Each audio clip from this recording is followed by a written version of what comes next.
Hello and welcome aboard to this episode of the We Are Reading One Piece podcast. This is a podcast dedicated to following the entire story of One Piece from beginning to end as we focus on one volume each episode. We keep the discussion spoiler-free for new fans of the series, so this is a perfect place to follow along, whether you're new to the series or just want to revisit the world of One Piece with us.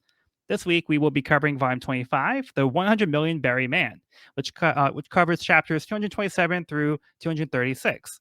My name is Joel, and I'll be your host. And joining me today, we have Sean. Hello. And Evan. Hello.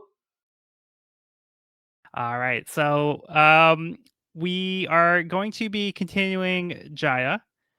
So just a quick overview of where we left off. The Straw Hat crew had been surprised to learn that Nika Robin was a stowaway on the Mary and requested to join their crew. Luffy accepts, and the crew quickly warms up to her. As they made their voyage at sea, a large galleon fell from the sky. Robin determined that this was an old ship that had set sail 208 years ago, but it's a mystery as to why it suddenly fell into the ocean next to them. Their log post seemed to be malfunctioning as it pointed straight up in the sky, but Robin explained their destination must be in the sky. They decided to investigate the wreckage to find any clues about the Sky Island, but are interrupted by the Salvage King Masara. After they butt heads briefly, they were shocked to see massive giant creatures suddenly appear in the ocean. They fled in a panic.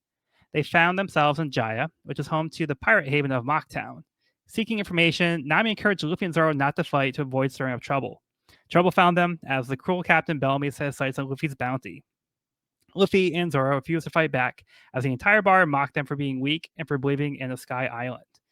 Luffy had an exchange with a stranger who admires their guts and encouraged them to follow their dreams.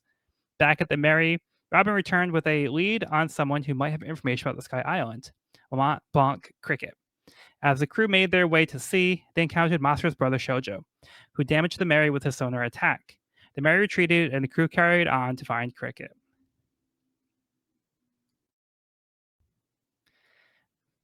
Okay. So, before we move on to the next part of Jai, we do have Hachi's Walk on the Seafloor, Volume 39. The Catfish Village repays their debt. Grateful for the food, the Catfish villagers built Hachi a ship to use it as an octopus freighter stand. Yum. That's sweet. So paid off for him. He had to kind of snub Octopaco, but in return, the grateful villagers were able to build him this pretty sweet ship. I'm not gonna lie, this is like the real deal. Yeah, it's very nice. I like the octopus arms on the side. Oh, I didn't notice that. That's a nice detail. Yeah, it's very cool. Now you can look good selling his takoyaki. Yeah, I love Hachi's face here too. He looks like so shocked to see this. Yeah, so a little heartwarming story here. Yeah.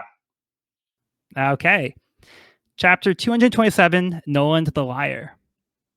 The crew fixes the Mary from the damage caused by Shoujo as they approach Cricket's impressive castle. As they get closer, they realize the castle is fake, as the actual house is behind it. As they realize he's not home, Nami notices a storybook on a nearby stump called Noland the Liar. Sanji mentions that he's actually from the North Blue, and this is a well-known children's tale there. The story tells of Mont Blanc Noland, who was an explorer who reported to his king they found a mountain of gold. The king agreed to set sail with their men to find this gold. When they reached the island, they found no gold. He was sentenced to death for his trickery. Noland's last words before he died was that there really was gold, that must have sunk into the ocean. No one believed him, but he stuck to his lies to the very end. Over in Mocktown, Bellamy learns that Cricket is the descendant of Noland and laughs as he grew up hearing about the tale. Back on the other side of the island, Luffy gets pulled into the water by none other than Cricket himself. Cricket assumes that they're after his gold and has a brief fight with Sanji, but is overcome by the bends from the diving he's been doing. They take him into his home where Chopper treats him.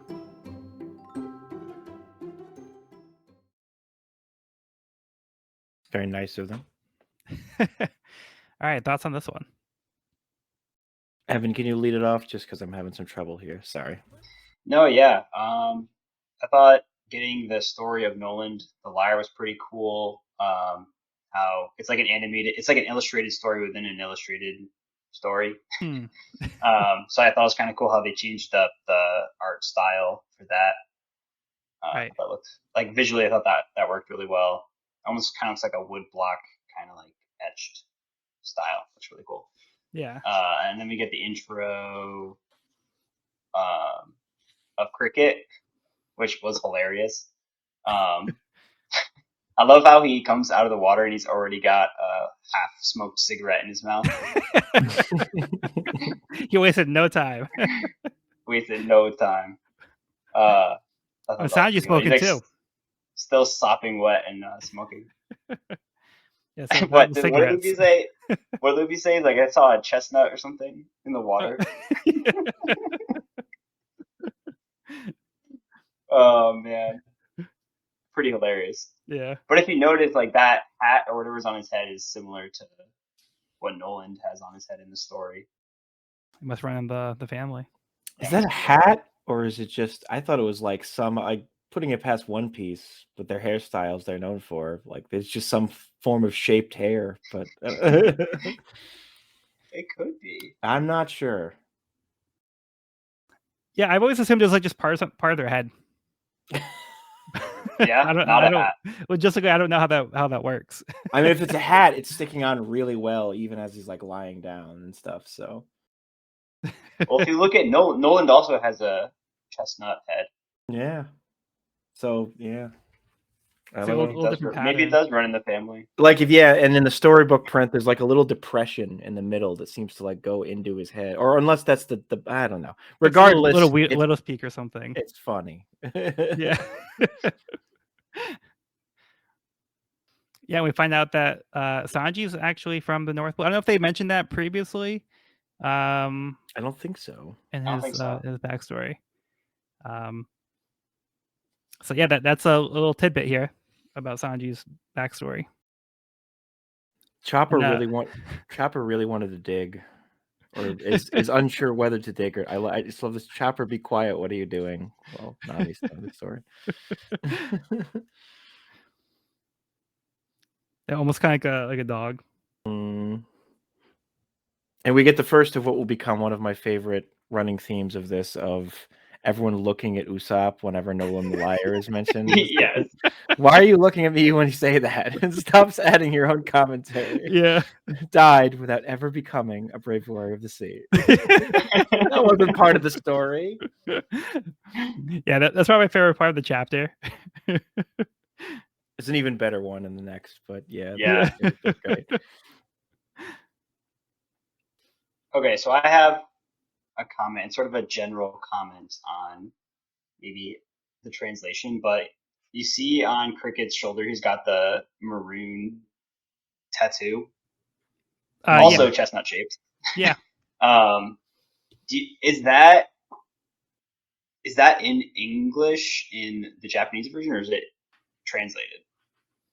I'm not sure. I would think that sometimes he does put English text in there, so I wouldn't be surprised if that was in English originally, but I don't know, because like there are times where they do go in, like also with Logtown, how they changed it to English, because I think that was originally in Japanese, but they actually did go in and change it for the US version. So they will go in and change the art sometimes if necessary, but I think sometimes they do have things that are just in English in the art.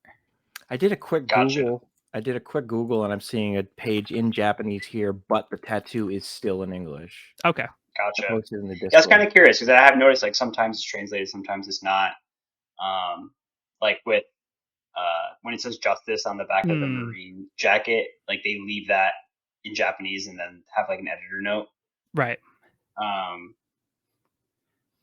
Because I think sometimes it works really well, and other times it looks contrived, like it looks forced. I think it works here. I think this one does look like it was intentional, or original. I mean, but yeah. And another question in that same vein is the berry sign, which we'll see Nami's eyes as the berry sign a lot in this volume. But is that also in the original Japanese text? You know, the berry symbol. It's kind of like the dollar symbol with the S in the line, but it's like a B. Yeah, I think that's gonna be universal. Yeah. That's just gonna be the general berry symbol, regardless of the language. Cool. Yeah, just a sidebar. Just something I was thinking about this volume when I saw Yeah. some of the tattoos and symbols and stuff. And I appreciate you don't see guns used too often when pirates, I feel like specifically. I don't know. It surprised me in a world of like that Bellamy goes for the just random shot with a gun. Like it just I kind of or not Bellamy, sorry, Mont Blanc. Oh yeah. That was pretty funny to me. Just like punch and no, not another punch. Just I pull out a gun and try to shoot you in the face. Like that was a nice detail. And then he succumbs to the bends, which I've heard stories about. And it's like one more reason not to go underwater for any length of time. Yeah. That's a real thing. Not to spoil anything about Indiana Jones, but that also came up in Indiana Jones. Oh boy! All right. So I bet now you're very curious about what happens in that movie. Yeah, so it seems like they get off on the wrong foot, but then they see an opportunity to kind of help them out and hopefully, become friends here. Indeed. I think we could Yeah. probably move on. I was just looking at this little quote from Luffy though, because he has like another moment here where they're explaining how the bends like like how the bends is caused, and he's like, it must be an unnatural phenomenon. It's explicitly not.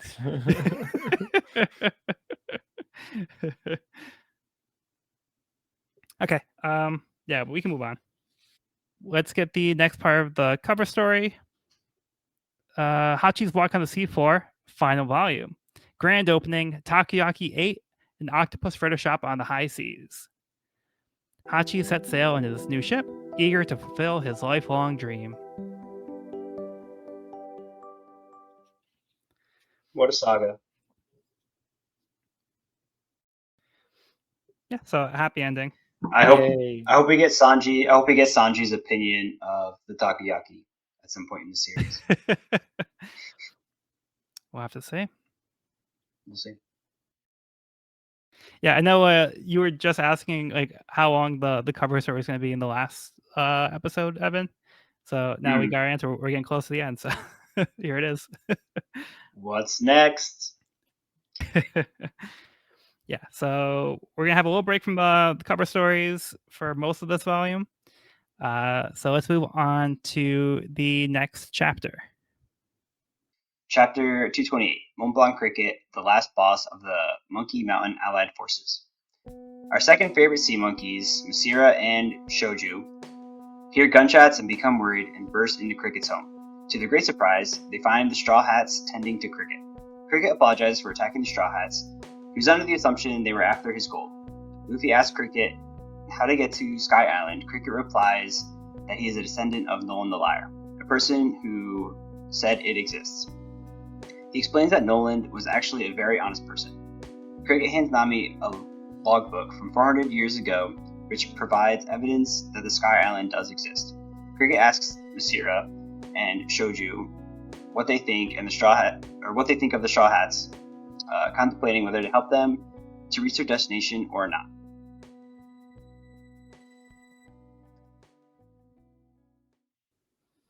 All right.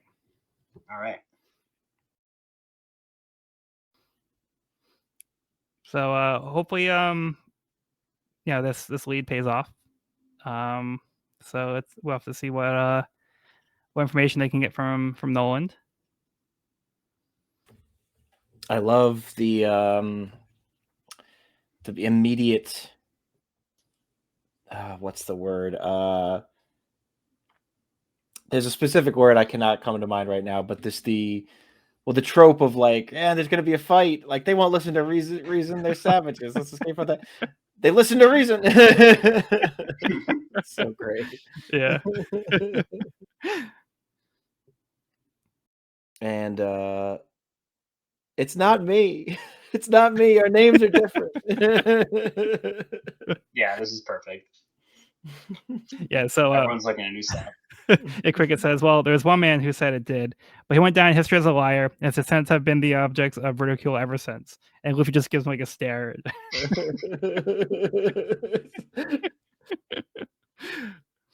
The implication is that Luffy is still staring at him in the preceding panel, the next panel, and that's what like, it's not me. Our names are different. Great. He was at least Cricket's great. My God, that's quite a bit. Yeah. I love how it just trails off. Anyway. Great. There had to be at least anyway, at least like 3 or 4 more greats there. I expect. Yeah. But yeah, he seems pretty confident that Noland wasn't lying; that he was actually telling the truth. So he believes in his ancestor. So there must be gold. It does. Well, it's so this kind of did confuse me as I read it. I mean, I don't know. It's where he's like, it doesn't matter whether I find it or not. I'm not looking for the gold or to clear his name. This is my battle with the man who ruined my life. And then the next panel, it says, but before I die, I intend to set the record straight. Well, then you are kind of looking for the gold or to clear his name. Isn't that the idea? Like, I mean, I don't think you're like, it doesn't matter. No, I think it matters to a degree. Like, you are looking for the gold or to clear his name if you're then saying you want to set the record straight. So I don't know. I don't know if that's a translation thing or like a verbiage thing, or I don't know, but I was like, what is that? What are you talking about? No, Sean, I'm totally with you. When I first read through it, it felt kind of contradictory to me too. Yeah, I don't get that, but it's not a big deal. I just choose to believe hey, the bends, they affected his ability to form a sentence properly. I don't know. Yeah, looking over this, I think it might be more about the people making fun of him because of those things. Like, it shouldn't matter like what his like ancestor did, but people are judging him for something that his ancestor did. Because he says, none of that matters to me because that fool's blood flows in my veins. Total strangers made fun of me all throughout my childhood. You know what that's like? That's how I grew up. So he might want to kind of clear the names so that way people kind of stop making fun of him. But yeah, it is kind of like worded a little bit like strangely here, but that could be what he's getting at. That's the only thing I could really glean from this. Yeah, I get it. It's just, I don't know. I feel like I don't know, like it's a little contradictory. it I just see what feels you mean. weird. Yeah, It just feels weird. It wasn't a big deal, and I get over it, but it was like it caught me off guard. But I see. I just choose to believe, yes, he is. It does like he is trying to find the gold, or that's what he's doing. But regardless, whether he finds it or not, that is he's not going down there just like to spend time sitting alone and thinking to himself. So I don't know. Other stuff that I like, I love the Chopper's excitement over the book. Just like, keep reading. Keep reading.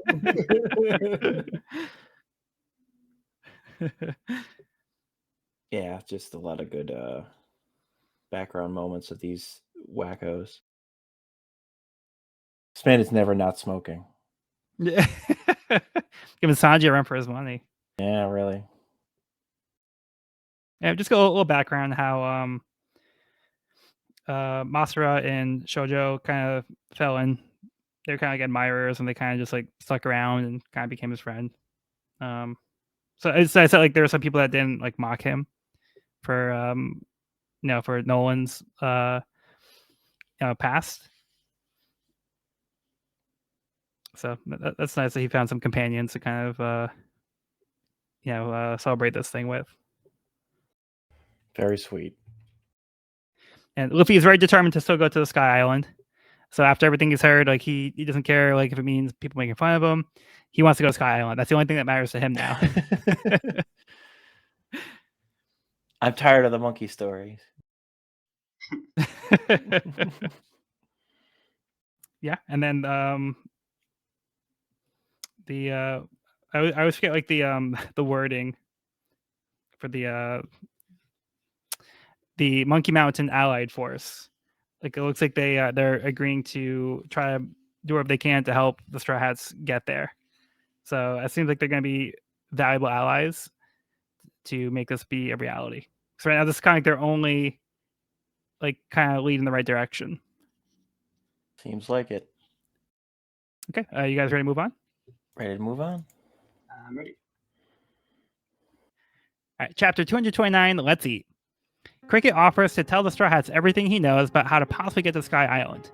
He explains that the sudden darkness they experienced out at sea previously was caused by the Emperor Cloud above them, a dense mass of clouds that blocks out the sun. This is most likely where the Sky Island is. The only way that they will be able to make it up there is by getting launched up with the knock-up stream. The theory is that there is a large cavity in the water. As it fills up, it becomes heated by the earth and causes the pressure to build up, creating the knock-up stream. Normally, this is a dangerous event that should be avoided, but this is their only shot. They will also need to make sure that the knock-up stream will take place at the same time the Emperor Cloud is above them. Fortunately, Cricket has managed to determine that this will likely happen tomorrow at noon. If there is no Sky Island, they'll simply just come crashing down and die. He offers to have the work be done to modify the Mary to make it able to traverse the knock-up stream. Usopp is having second thoughts and doubts about the validity of Cricket's information. After a tense moment, Cricket calmly explains that based on their previous tracking, they have noticed the patterns based on when the Emperor Cloud has shown up in Monster's territory. It's not a guarantee, but they have a good chance. Sanji has finished preparing the food, so Cricket invites them in. Usopp apologizes for his outburst and begs for forgiveness. As they party into the night, Robin reads over Noland's logbook. Cricket quotes Noland's last line that he wrote, "I saw the gold in the skull's right eye." They don't know what it means, but it's why they dive in the waters, hoping to find the answers. As they party, Bellamy's ship approaches.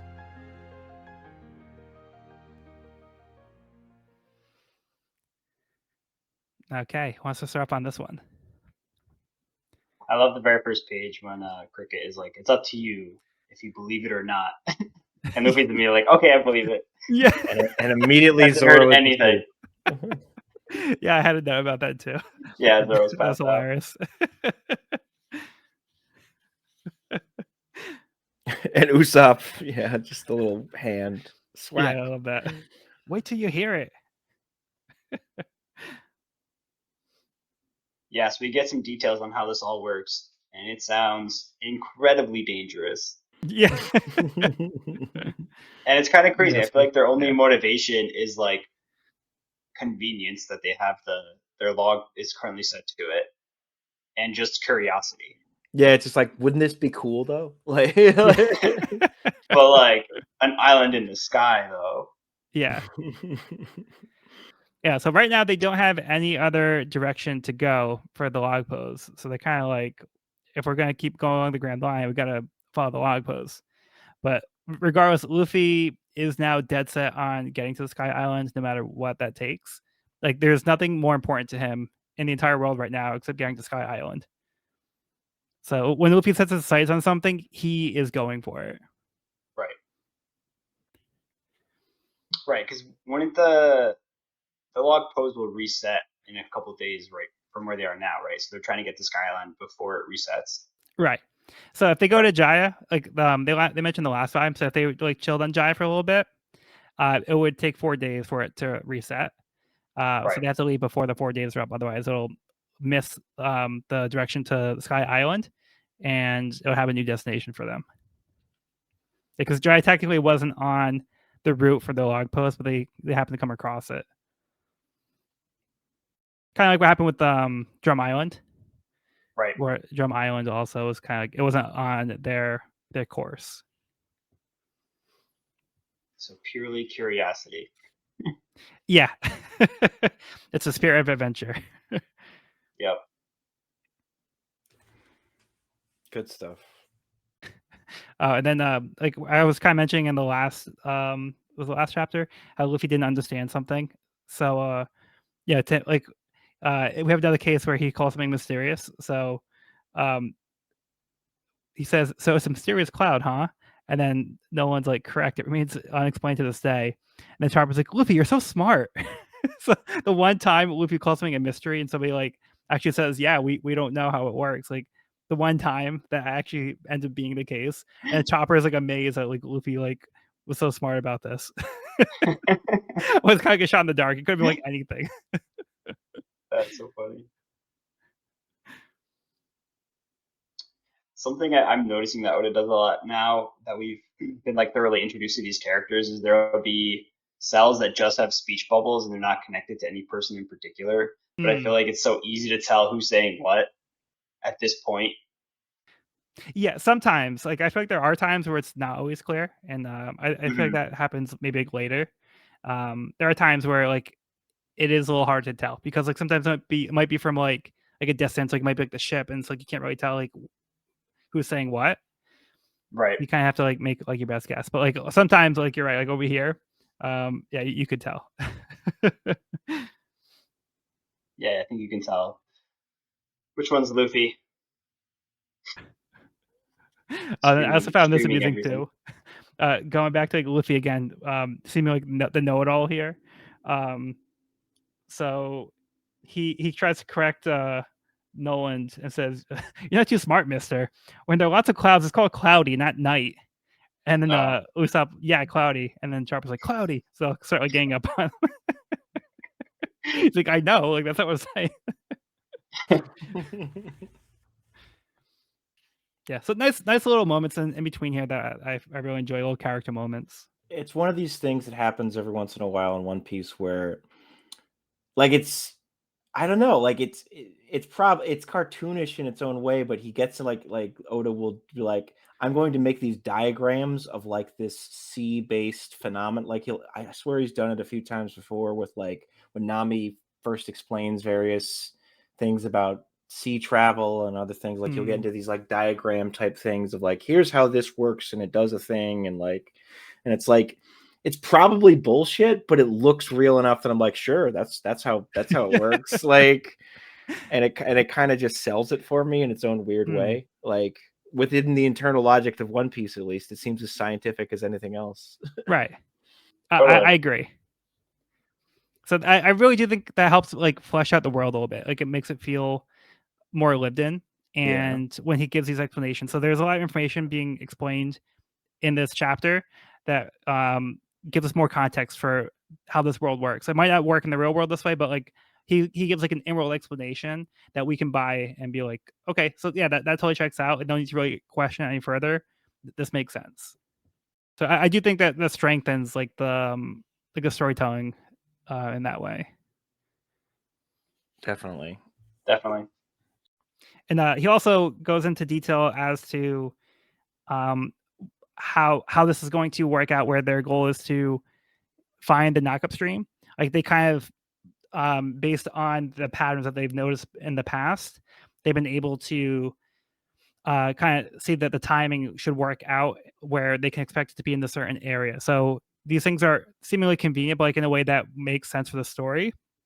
That makes it like more believable than like, oh, they just happen to like go to like where the knockup stream is, and then they can take knockup stream. I guess like now like we're actually going to plan out like a way that we can get there, and we have this information that we can use to get you there. So like with the timing of it being like what it is, it feels a little bit convenient. But like this still works for me because they're justifying it by explaining how they know this information. Totally. And so I feel like some of those seeds have also been planted leading up to this point. Like we've already experienced the like nighttime, the like that cloud appearing earlier. We didn't even know it was a cloud then; it just turned night, and then these like we didn't know. So it's cool, Exactly. kind of having all those things kind of come together now. Yeah, this like directly ties back to something we've already witnessed, and that is now being used as a plot point for this situation. So that I think it's very smart. Yeah, and then we have a little altercation with Usopp and Noland. So yeah, it's like Usopp's being a little rash here, like, but I think he's a little nervous because like he like what we're just saying, like it might sound a little too good to be true, a little inconvenient, but like we just like went into detail. Like no one does have an explanation for how they know this information, and like he tells it to Usopp like after that. He has a little bit more to elaborate on, but I think Usopp is like scared, and this is kind of like some of that frustration coming out. He's like, I don't want to go and die for this thing that might not work out. Like how we know we can even trust you here. wouldn't really know you. But like then they kind of had this moment where like Usopp realized like he was kind of being like a little cowardly, and yeah, he was kind of getting it wrong, and like I think he does see that he's trustworthy, and now they can kind of go eat to kind of get past this, and they can bond over like the food. Yeah, he's been freaking out this whole chapter leading up to this. Like at every time a fact is given, he's like, "No way, no way." You know, like I feel like he's shown resistance to like every idea they've had so far. So like it feels like he reaches his boiling point. And when the Like- liar's calling a liar, it's I know a lie when I hear one. I've seen your house before. right.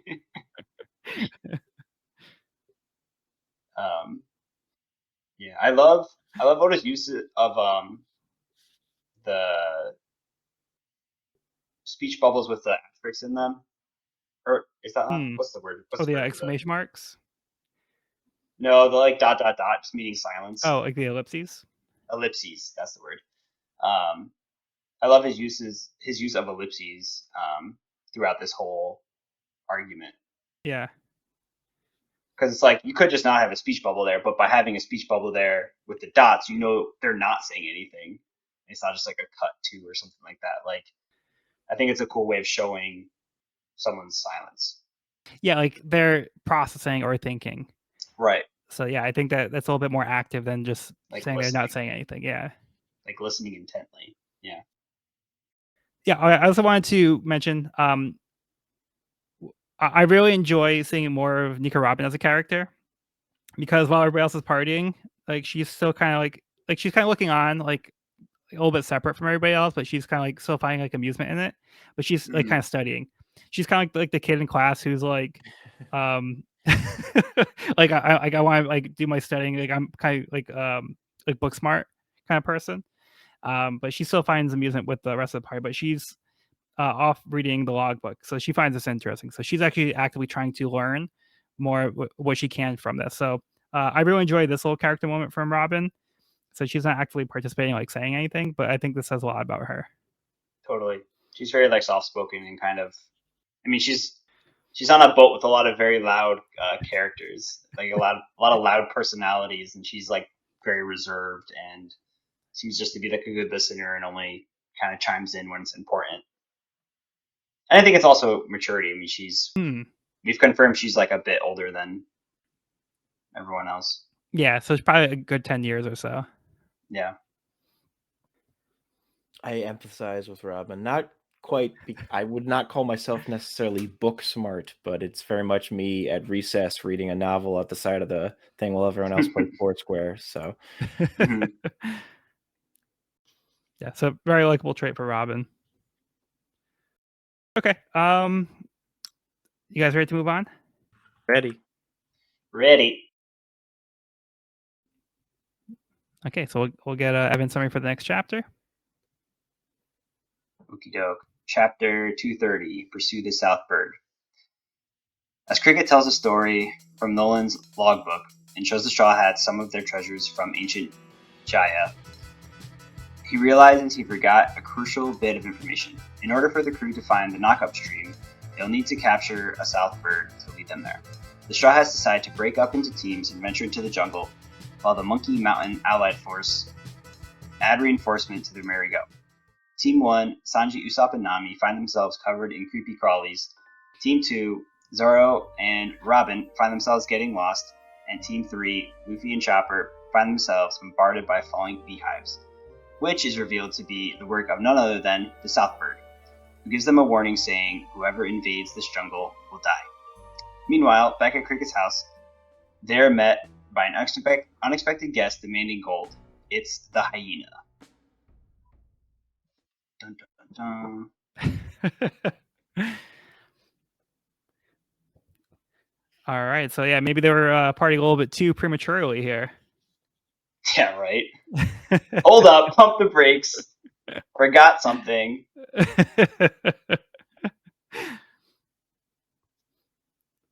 It's pretty funny because I feel like if they weren't showing off the treasures and speaking about the Soundbird, you wouldn't have realized it, and they would have just been Yeah. out of luck come the morning. Well, maybe the knockup stream will show up in another few months. Yeah, right. So confirmed, Usopp and me are long lost siblings, I think, of some sort, because he is the best in this chapter by far because he recognizes that spiders are the coolest. He literally he's just like, hey, that's pretty cool, Nami. Where'd you find it? I love that that's his. And like, if you would just like, did either of you put yourself? Well, Evan, I can just put yourself in that position. If you had thought beforehand, hey, a spider lands on Usopp, what do you think Usopp does? Like, you feel like you'd imagine like Usopp like, ah, big Usopp face, nose goes everywhere, crazy, freaks out. I love jaw that dropped to the floor. He's the one who's just like, nah, these guys are awesome. Like, because of course they are awesome. Yes, they are. Usopp. He is living my dream right now. He's got a tarantula crawling on his arm. He's like, yeah, it's just only a spider. They're buddies. Like, I'm so jealous of him. Yeah, my initial reaction would have I would have expected Usopp to freak out, but you're right. Like when you think about it though, it like you could be like, no, I totally see Usopp would like be friends with the spiders. Still fits, like, yeah. Like it still feels in character for him. It's just like, you know, he feels like the person that would be more outdoorsy, like they would go into the woods like the Usopp pirates and like find bugs and stuff. Like that seems like something they would do. And then conversely, we see Sanji is like, you know, scared and like hiding in the bush, which is like a little bit like that's what you expect for Sanji, you know? Yeah. And also good, nice on Robin be like, come on, you don't have to kill them, poor things, to the centipedes. I'm not a huge centipede fan myself, but I do love that Zoro's reaction to that is it's their own fault for challenging me.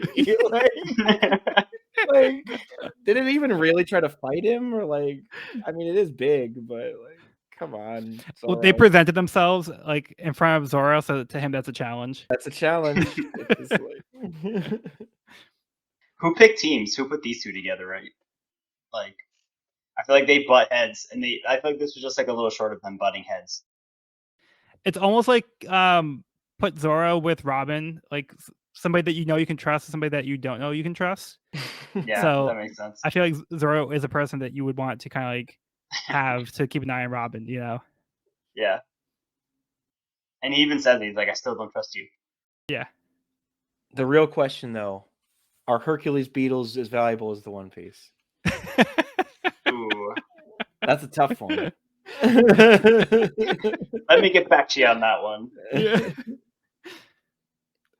Yeah, I love how that's Luffy's reaction. That's so great. Yeah. I also love I think we saw it in an earlier chapter in this volume, but we see Usopp with a big bump on his head, and we know it's because Nami like bashed him over the head. And I feel like Oda stopped showing the actual clobbering. It'll cut from like Nami being upset, and then the next like, you know, because that happened earlier. I think like Usopp and Luffy got pummeled. Yeah, we're already half dead. Yeah, like we're just seeing like swollen faces, and we just know it was because Nami put a thrashing on him. Yeah, that's a good point. Yeah, like he's already established like this as like a pattern, so like you can fill in the blanks, like you know exactly what happened. Yeah, that's I think it makes it a little bit more comical that way too. Yeah, it's so great. He's like, you can assume. We're also getting Chopper's ability to speak to animals again here, which is proving to be useful. I guess like he doesn't really need to know, but whoever invades this jungle will die, is what the South Bird is saying. But they can conclude that the bird is the one who's kind of like the maestro here, pulling the strings. Yeah. And we end on this ominous note where Bellamy shows up at Cricket's.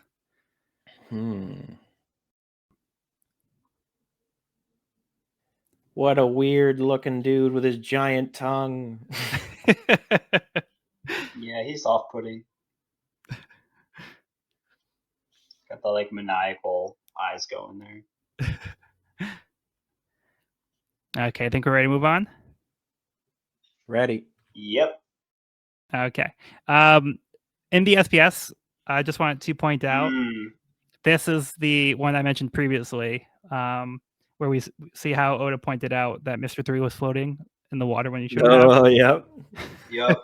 I got a lot of inquiries about this one. Yeah. There are lots of guesses, too. However, you're all wrong. There's a good reason for this. There just happened to be a big piece of floating wood under Mr. 3's body. Then shows a display of the big piece of floating wood. Mr. 3 was floating on top of it. Proof. Anyway, on average, the buoyancy of a human is about 3 splays. A sumo wrestler is about 5 splays. But that huge piece of wood was especially magnificent and had a record buoyancy of 13 splays. That's according to Flotus Stretchington. Can't question Flotus Stretchington. You can't. I love this answer. Like it's like it's he like never the comes best out way. and admits the joke, but you know what he's doing. Like, Yeah. So yeah, great answer in the SBS here. It just happened to be a big piece of floating wood under Mr. 3's body. Big piece of floating wood. See Exhibit A. Little diagram, yeah.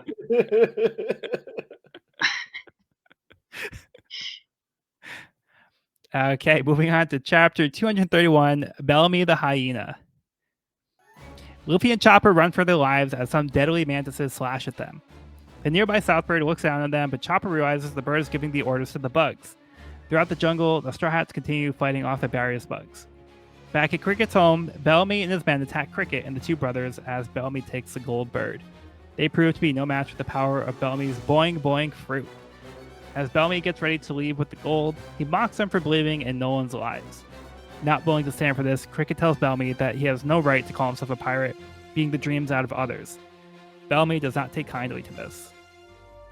As the Straw Hats regroup and are about ready to give up on catching the bird, Robin's able to use her flower fruit to knock the bird out of the tree and grab it. They return to Cricket's, but are shocked to see their friends have been beaten and the Mary seriously damaged. Nami also notices the gold is gone as well.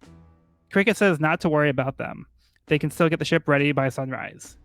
Zoro notices Bellamy's mark on the wall. Zoro asks if Luffy needs help, but Luffy says he's got it. Nami and Cricket protest, but Luffy says he'll be back by sunrise.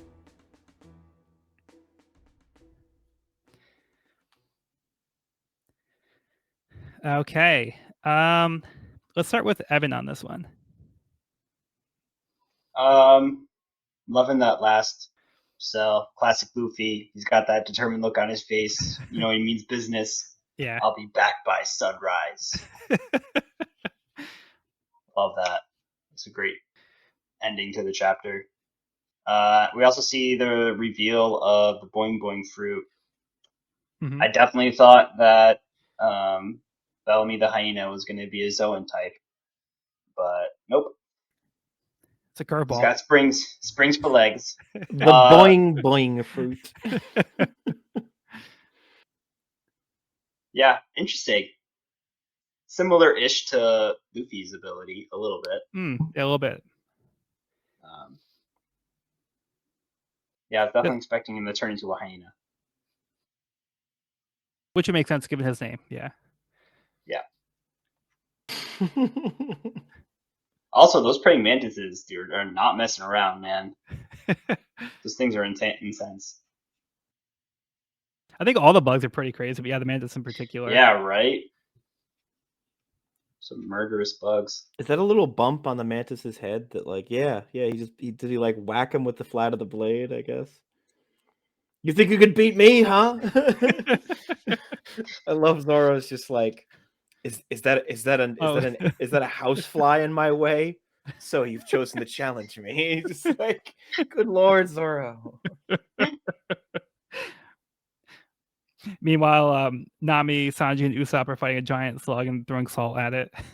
I'm just imagining if like a little kid tripped and like dropped their ice cream or something on Zoro's leg, like happened to Smoker or something. Zoro would just be like, "It's a fight. It's immediately a fight. You assaulted me. This is self-defense. You challenged me." Yeah. Speaking of salt, Sanji do a somersault kick. Do a somersault kick. Salt being in quotes. That slug looks so tired. It's just like salt.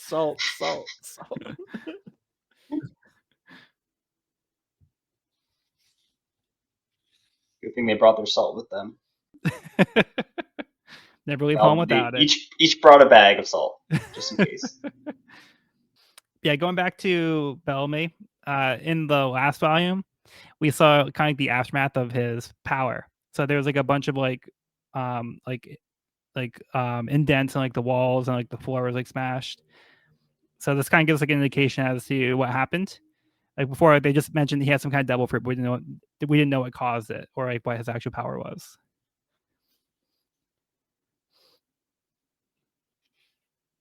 Pretty neat, pretty powerful too. Yeah. Yeah, so he seems to make quick work of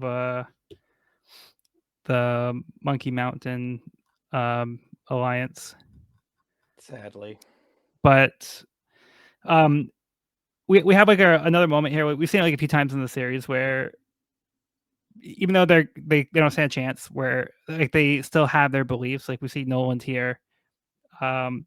He could just kind of like let Bellamy go, but he decides to try to like have like one last jab at Bellamy, and like says like he doesn't deserve to call himself a pirate for trying to like ruin other people's dreams.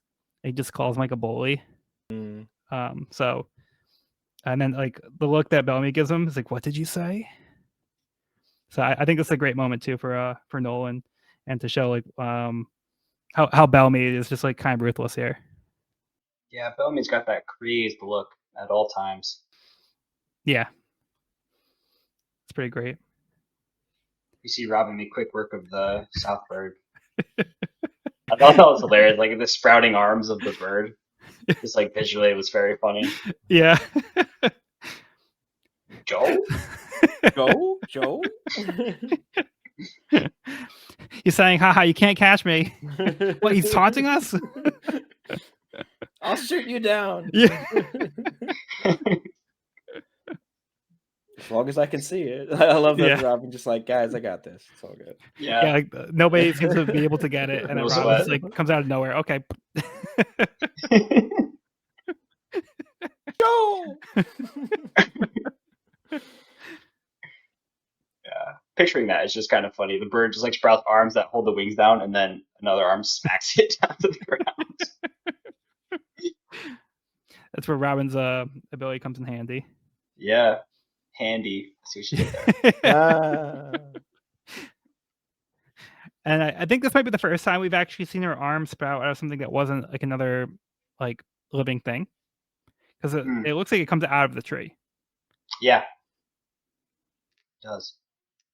So I think that confirms it doesn't necessarily have to be like off of somebody else. Yeah. As long as she can see it. Pretty good. Pretty strong. And then I love at the end the different dynamics of the crew. Everybody seems to have like a different reaction to what happens here and what they should do about Bellamy. But like Luffy and Zoro have been like kindred spirits throughout like Jaya, where like they were on the same page like when they were getting mocked and they weren't fighting back. They like knew not to fight. And then now here, Zoro already knows what Luffy's going to do, and he like backs him up. He's like, "Need help?" And Luffy's like, "No, I got this." And Zoro's like he trusts his captain to know he's got this. But then like Nolan's trying to hold him back, be like, "Don't do this. Like it doesn't matter. Like we're okay." And then Zoro says, "You'll have to, if you want to stop him, you have to use this." And he hands his sword over to Noland, which is pretty epic. Yeah, that's pretty cool. And then Luffy goes into serious mode, which is what I love. He's gonna get some work done. Yep. Seen that look before. Yeah. Yeah, and then like Nami, like in contrast to Zoro, is kind of panicking, be like, "Don't do this! Like, no, we have time. Like, don't even think about it. Like, don't do anything crazy. We have to leave." But then like Robin seems to be like more like calm, and like Luffy's like, "If I follow the coast, I'll come right to the town, right?" And Robin's just like, "Yes." So Robin's like not trying to like talk him down. So this also is like, again, like we don't really know Robin. She kind of feels like a wild card in a way, where it's like you don't always know what to expect from Robin. So Robin's just kind of like, "Yeah, like that's right, Captain." So I like seeing the different reactions here and how everybody's kind of reacting in a different way. But ultimately, Luffy's going to do what he wants to do anyway. Indeed. Okay. How about we move on to one of my favorite chapters, probably in the entire series. Wow, wait. It's a good one. Chapter 232, the 100 Million Berry Man. As Luffy makes his way to town to seek his revenge, updated wanted posters for Luffy and Zoro arrive in town. Bellamy disregards the posters and claims they are fakes and everyone has been fooled. Just then, Luffy arrives outside, calling out Bellamy.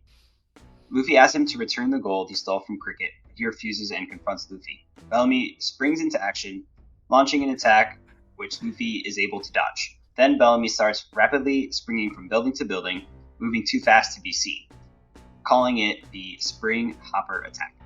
Bellamy launches himself at Luffy to finish him off. Kabam! Luffy lands a vicious punch, sending Bellamy into the woodwork. Fuck around and find out. Kabam! The original One Punch Man. Right? It's very I'm with you. satisfying. That page was so satisfying. You felt that one. Because we've had so many, like, Luffy goes up against this stronger, the new big bad. It's like, no, Luffy's the big bad, and no, he's not bad, but he's like, he is the, I am the one who knocks. This is his like, guess what? He's the danger. I'm the danger. Like, yeah. you want to see me land a punch? Here you go, buddy. Yeah. So let's get your reactions first on this one. Me? You guys. Oh. Whoever wants. I mean, it's phenomenal. It's just like I said. I love the guy. What a waste! Every drink I drop is coming out. What a waste! What a waste! If only I could drink my own piss again and get drunk off of that. Now he doesn't say that, but I wouldn't put it past this guy. He was thinking it. Yeah, and the thing to knock him back into sobriety is this is at least top 50 faces in One Piece. I think once you read how big, like, there's a lot of good faces, so I don't want to go too crazy here, but like I do love his just absolutely just shit my pants look of 100,000 millions, 10 millions, 100 million birds. Yeah, let's just say it's a good thing he just peed. Otherwise, he would have peed his pants right here. Literally, it's a good thing he emptied the lizard there because, yeah. It can't be. I've had too much to drink. Let's see. The newspaper. I wonder what's happening in the world today. Oh, this ain't a newspaper. They're wanted posters. I'm sick and tired of seeing more bad guys.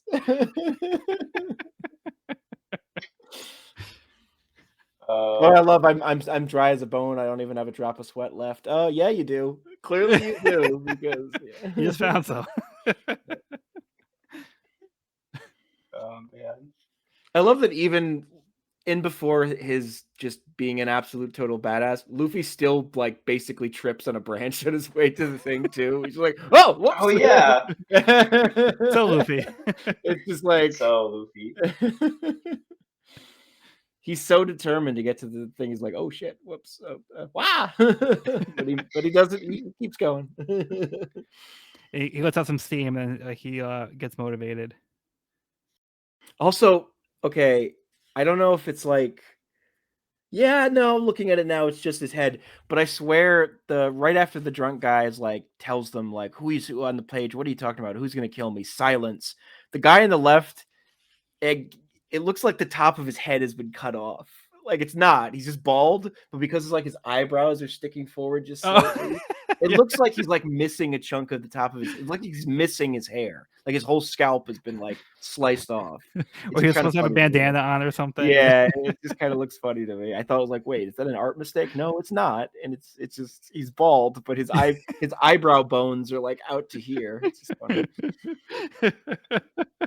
Wait, where are you looking at this? The like page was like silence, and like right after the drunk guy says, "You gotta hide quick. You're in danger. They'll kill you." What are you talking about? Who's gonna kill me? At the bottom left, that guy's head is just like intense.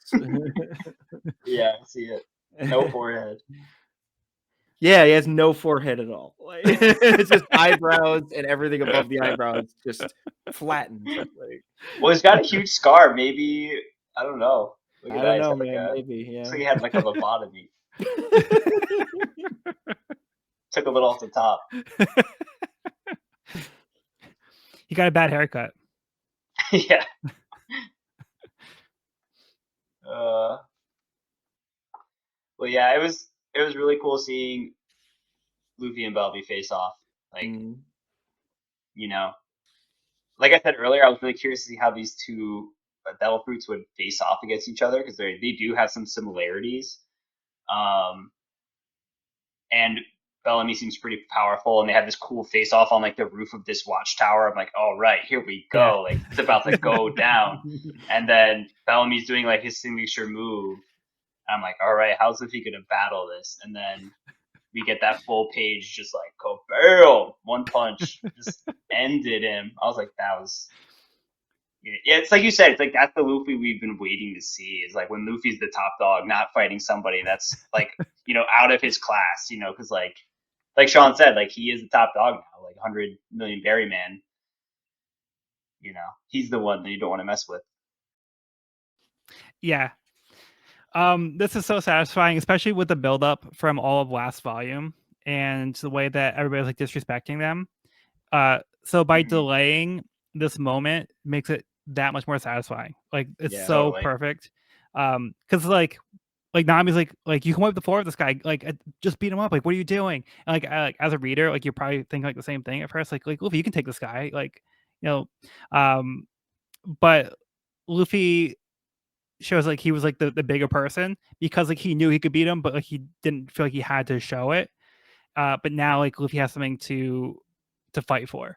So by having this like whole like build up like from that, and then Bellamy being a jerk and being up Luffy's friends, and now like Bellamy's just like asking for it, and he's been like he kept like poking Luffy to the point where like Luffy's like, all right, you pushed me too far, like you're asking for it now, like you're gonna get it. And like Bellamy like is so confident, like like the whole thing with like the bounties, like they kept like not respecting Luffy because his bounty was like lower than theirs, and like now nobody they don't believe like the bounty because like they thought they were so weak from before because they didn't fight back. And Bellamy does like the whole thing where he's like building up like his moves and like showing how strong he is, and Luffy just doesn't care and it's just like one hit, and like that the double page like spread is like perfect. It's just like one of the most like powerful like punches like in the series, just like knocks him out like in one hit. And you do see it So in the well bottom. done. It's like the indentation of Luffy's fingers are imprinted on Bellamy's face. Yeah. It's like his fist is like his Play-Doh. It's just like Yeah, you see it in the next chapter. the next too. shot Like, too. he Yeah. like caved his face in. Joel, I was wondering if you were about to bring it up there. Just like the whole of, oh, I don't have to fight you. Like you're not worth it. Like it's like I'm gonna hold back for now. I'm gonna be the bigger man. This is kind of Luffy's Shanks in the tavern moment.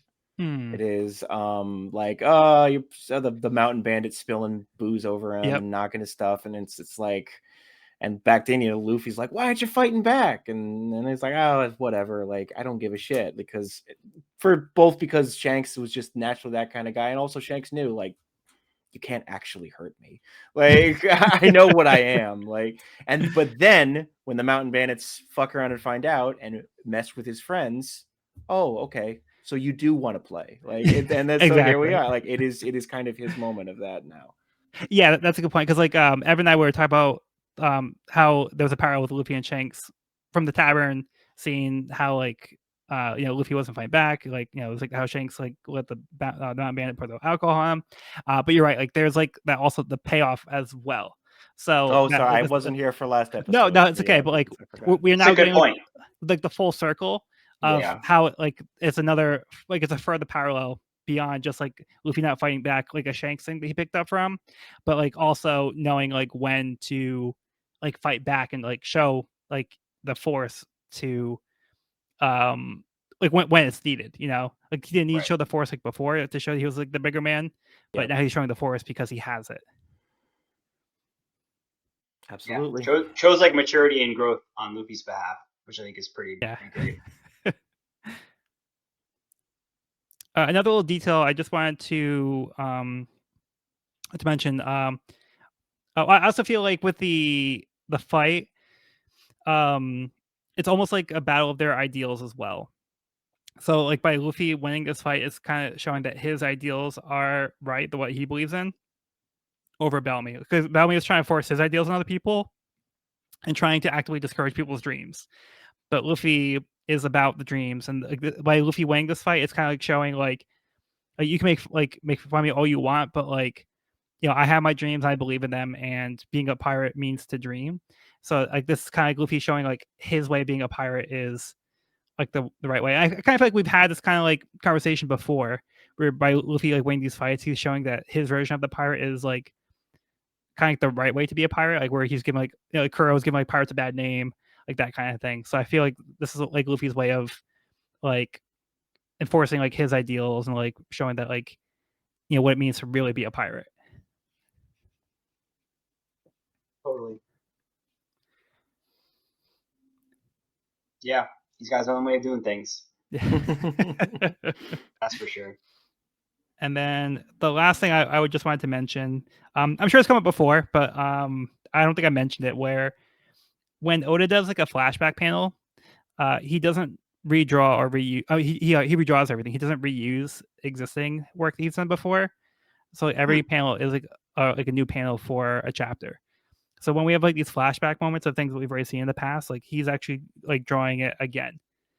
That's so you cool. can see there's gonna be a little differences. I just wanted to say I think that's like a little detail like I admire of Oda's work. Yeah, that's awesome. Yeah, so he's actually like he feels the need to have to redraw like a new panel for each one. No shortcuts. Yeah. Not saying like there's anything wrong with reusing a panel, but I think it's a nice little detail that Oda has. Yeah. Oh, before we move on, I really like the line from Bellamy said, "I'll teach a lesson you won't live to forget." God, that's a good one. Yeah. That is pretty good. Or maybe he learned a lesson that he won't forget. Yeah. Yeah, right. Luffy probably won't remember this guy. Probably not.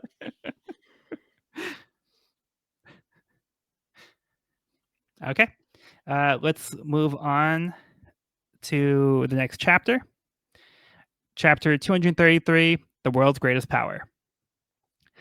The crowd is in disbelief at what they just witnessed. Sarkis shouts for Bellamy to stop kidding around and to get up. But unfortunately for him, Bellamy is not joking. As Luffy's wanted poster gets blown into his face, Luffy is able to easily convince him to give the gold back. As Luffy is about to leave, Sarkis isn't quite ready to give up yet and demands to know where Luffy thinks he's going. He points up and tells him the sky. The day before, elsewhere on the Grand Line, the buggy pirates are having rotten luck as they dig in the cave in hopes of finding Captain John's treasure. They discuss how Luffy's bounty went up, and Zoro now has a bounty as well. Buggy says this is perfect, as this will make his reputation even bigger when he inevitably defeats him. Alvida tries to rain on their parade and tells Buggy he doesn't even know where to find Luffy. But nearby stranger mentions he knows where to find him. Buggy demands to know who he is, but one of his men recognizes him as Fire Fist Ace from Whitebeard's crew. Ace suddenly falls asleep without warning. Some of Buggy's crew thinks that they should capitalize on the situation and make a name for themselves now, but Buggy says no. He warns the Whitebeard pirates. He warned that Whitebeard was one of the only ones who was able to fight against Roger and live. He is the strongest living pirate in the world and is one that is closest to obtaining the One Piece. Whitebeard would never forgive anyone that harms one of his men. Buggy admits that he had met him a long time ago on the Grand Line. Ace wakes up, so they all decide to party. Over in the sacred land of Merijois, the five elders, the supreme leaders of the world government, discuss that red-haired Shanks has been sending out envoys and that would be catastrophic if he and Whitebeard met. They don't think Shanks has his goal set on world conquest, so they focus on maintaining the balance of power by finding a replacement for Crocodile as one of the 7 warlords. The remaining warlords have been summoned, though it's unclear if they will show. It also seems that Luffy is now on their radar, so they have to watch out for him. 2 of the warlords arrive, Don Quixote Doflamingo and Bartholomew Kuma. Whew. Okay, Whew. so a lot happened. Well, this was kind of a filler chapter. Not a whole lot to talk about. We can probably just move on. Yeah, Yeah. nothing too major happened here. They didn't like go over like some of the most important characters in the series to this day. Just like nothing. That's just it's whatever. Like I don't know. We can probably just move on. Yeah. Move on. Summary's enough. I think I covered it all. Evan, how about this bucket load of exposition? What do you Yeah, think? Evan, go for Wow. Well, let's start at the end when they reveal Don Quixote, Doflamingo, and Bartholomew Kuma. Like, wow, the names alone. But also the angle that they showed these two, I thought they were giants at first. Like I thought they were like huge people. Fun but fact, then I realized they are. okay, well we see them later and they are big, but like when you see them in this first they're like that Comparatively, first cell yeah. with them, it looks like those guys are like tiny, like coming up to their knees. I mean, Kuma Like- is legitimately like stupid huge, but yeah. Yeah, they show him like But standing next the way to the people way later, and the way he Flamingo big. is like but Yeah, Doflamingo actually is like really tall as well. he's also really tall. Yeah. Yeah, he doesn't look as big as Kuma, but he's He's very tall. he's always slouching. So he's Yeah. just, But yeah, just a little fun fact. Yeah, but some super interesting names and character design. I was kind of like staring at them for quite a while, trying to figure them out. But who else? Oh, we get introduced to the five elders as well. Yeah. Who? Yeah. Yep. We really don't get much. We kind of just get faces, and we don't even get names. I'm sure they're nice Yeah. guys. I'm sure they're just like just chill, fun-loving dudes, like to hang out, Yeah, right. play some Smash Brothers. Like they're just like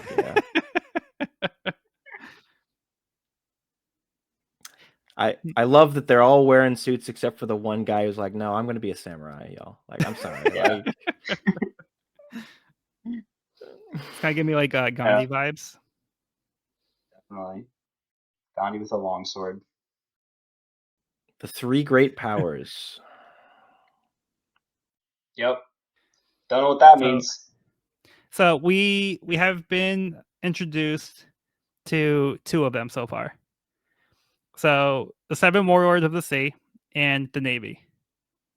So Okay. those are two of the three great powers. So we don't actually know what the third one is quite yet.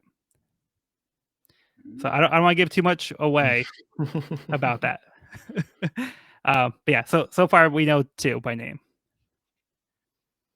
Did the One Piece? Don't want to give it away.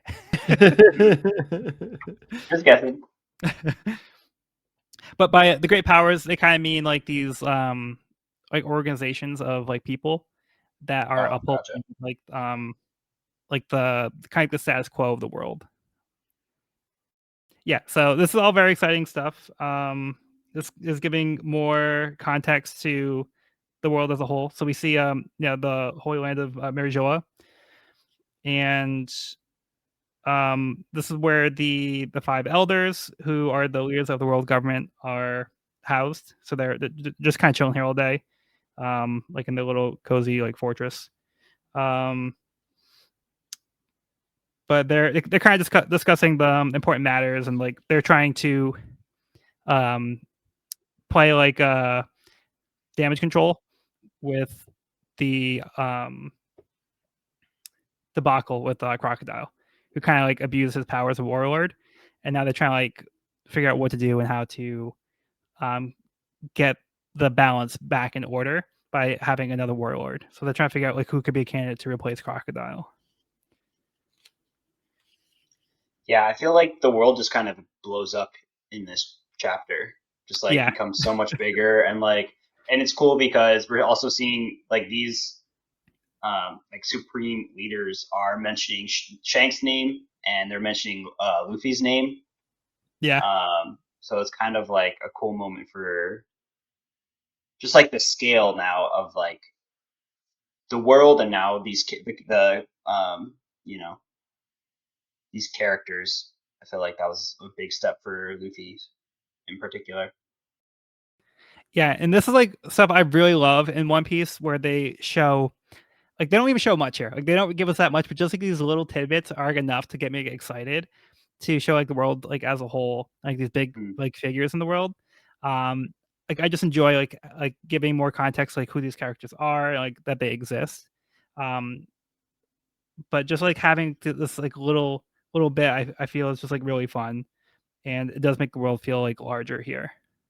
There's so much I want to say, but even the light spoilers I know I don't want to go into. But like this is I was being very sarcastic at the start. Yeah. If you didn't somehow catch that, this is a pretty important reveal. Yeah. I can only imagine. Look at this guy's freaking liver spots on his face. Like, he's so old, but he's got a giant fucking mustache. What a nuisance crocodile made of himself. We can't afford to ignore the one who toppled him, this monkey D. Luffy fellow. Indeed. Yeah, you can totally tell that's how they sound. Yeah, I'm gonna voice all of them. Very pompous. The guy on the right. That's true. The guy with the only guy who's standing. Shanks could do a lot of damage, but I don't think his ambitions include world conquest. We should assess the situation before making any hasty moves. Never mind that. Right now we need to find a new warlord of the sea to replace Crocodile. We mustn't overlook anything. The destruction of the three great powers would reverberate throughout the world. They must be protected. Bravo, nailed them. Yo, Sean, I am all the elders. Oh wow. I think you have a future in voice acting. I think we should change the podcast to just that. I think Sean will just read. I mean, I'll narrate One Piece for y'all. You should just narrate One Piece. Start. Here's my Nami. Hi guys, it's me, Nami. This is my voice. Oh. Hey, how about you stick to the five elders? All right, stick to the elders. Or that old man who found the posters. That was pretty solid. That was also really solid. Yeah. Yeah, so actually, I would listen to Sean doing an audiobook for One Piece. Yeah. So let's backtrack, because there's also some very exciting stuff at the beginning of the chapter as well. So before we get into Buggy too, because I do want to go into that too.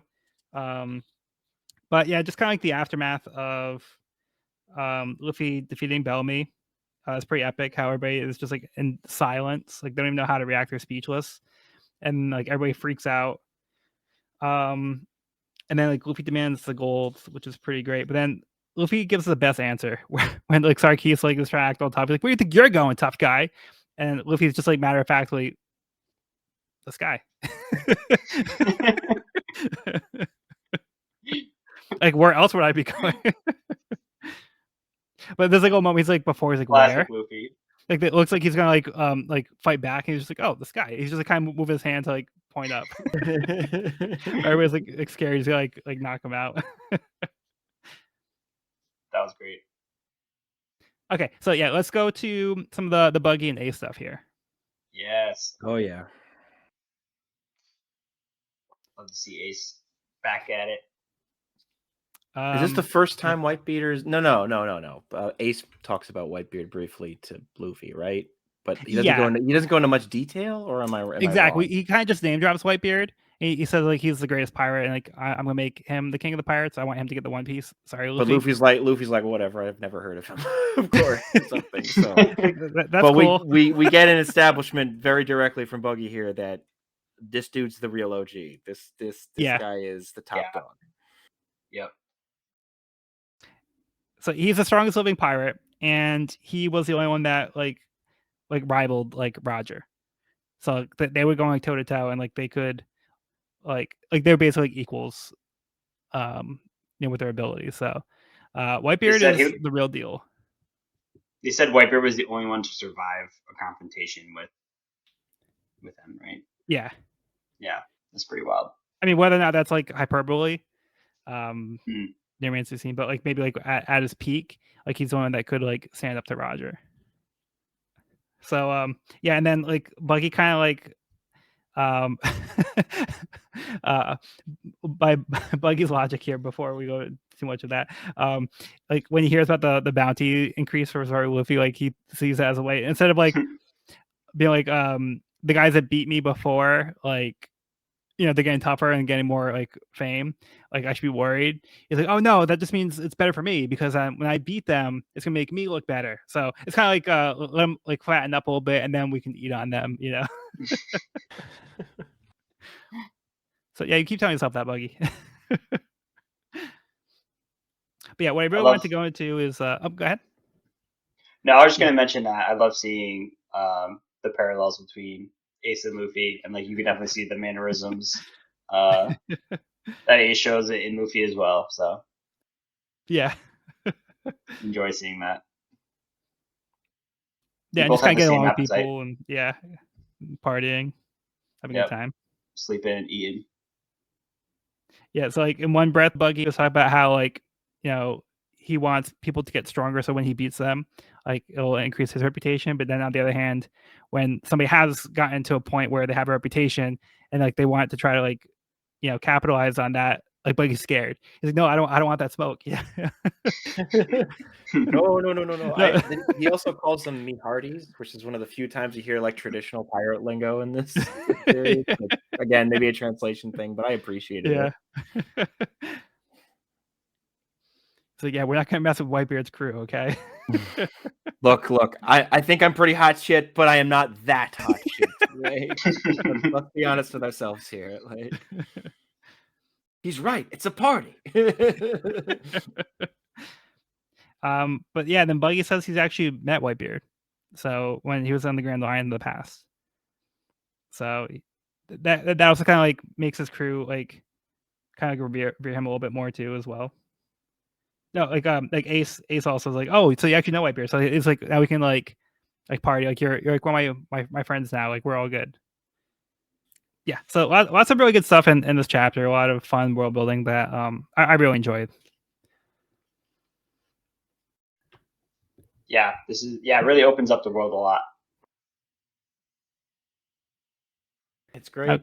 I love the castle in is it Marijoa? Yeah, Marijoa. Marijoa. Yeah. Yeah, that's quite the castle. Yeah. And they call it the Sacred Land. So give you a little context there. So it must be pretty important. Must be. Looks important. All right, how about we move on? Alrighty. Chapter 234. Please remember.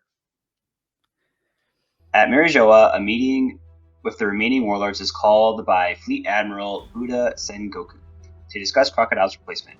However, only 3 warlords attend this meeting: Bartholomew Kuma, Don Quixote, Doflamingo, and Mihar.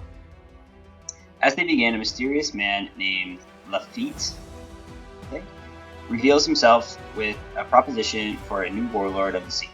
Meanwhile, on a winter island on the Grand Line, Red-haired Shanks prepares to meet with Whitebeard.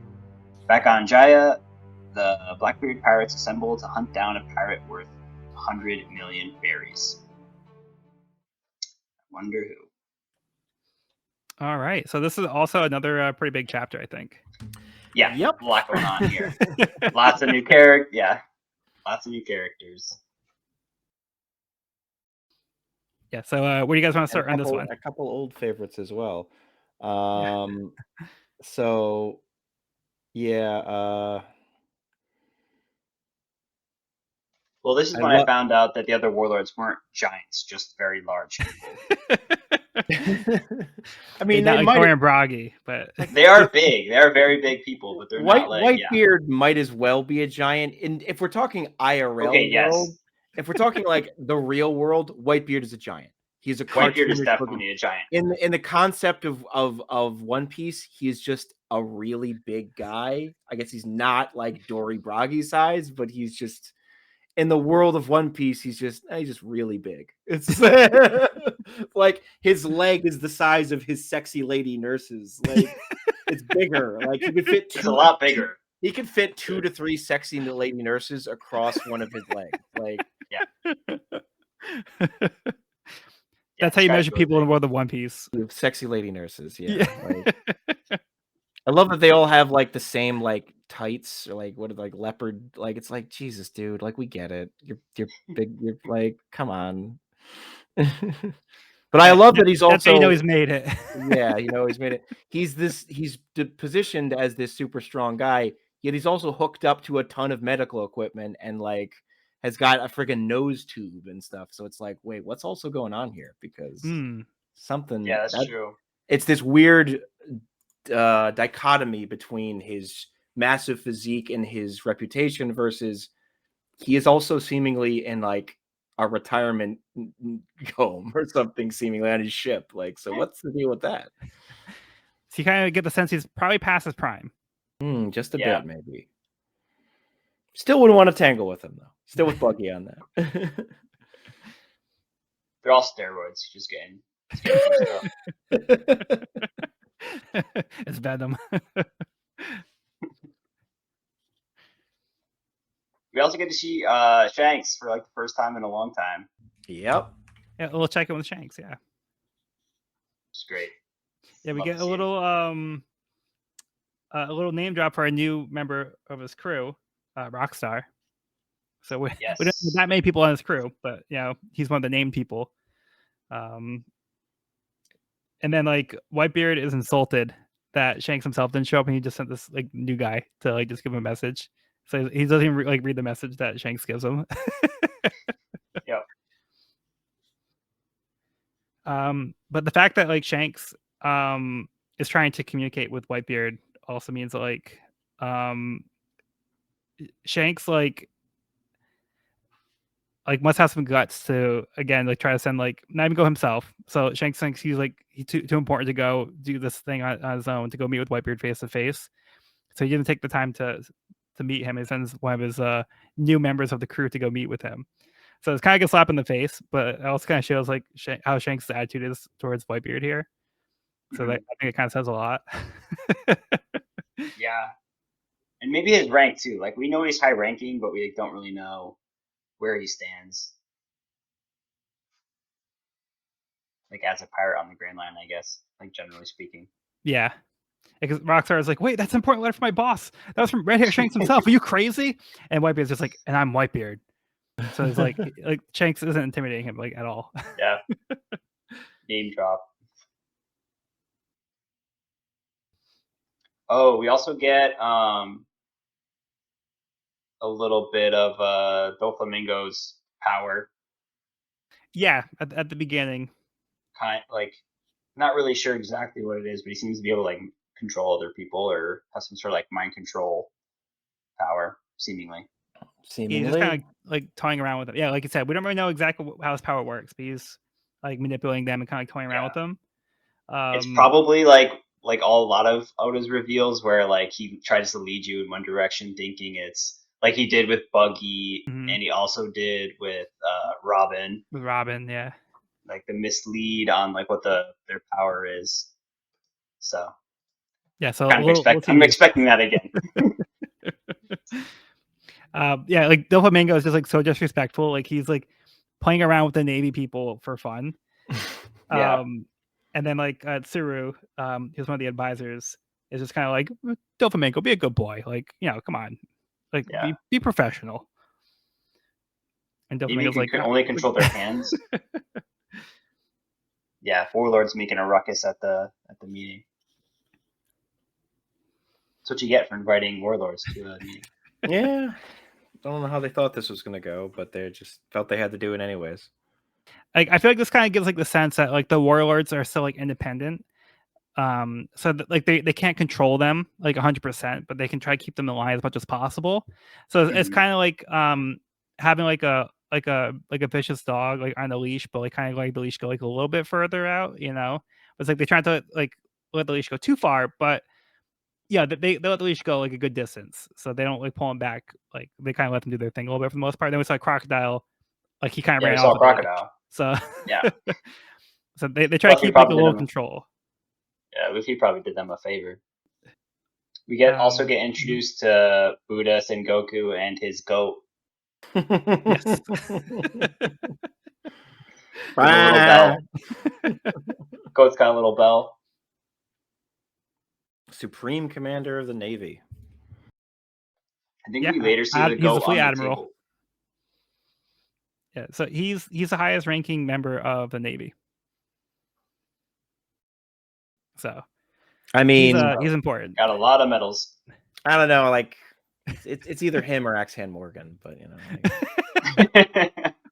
like is this guy great? Like, I mean, I haven't seen any statues of Sengoku so far. So I mean, Morgan's saying that's all I'm saying. Gotta catch up, Sengoku.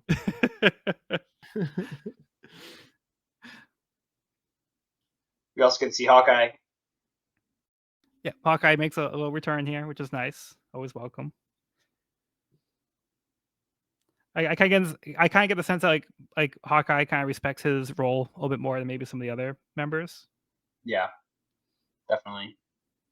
We get another background, a glimpse of Usopp's dad.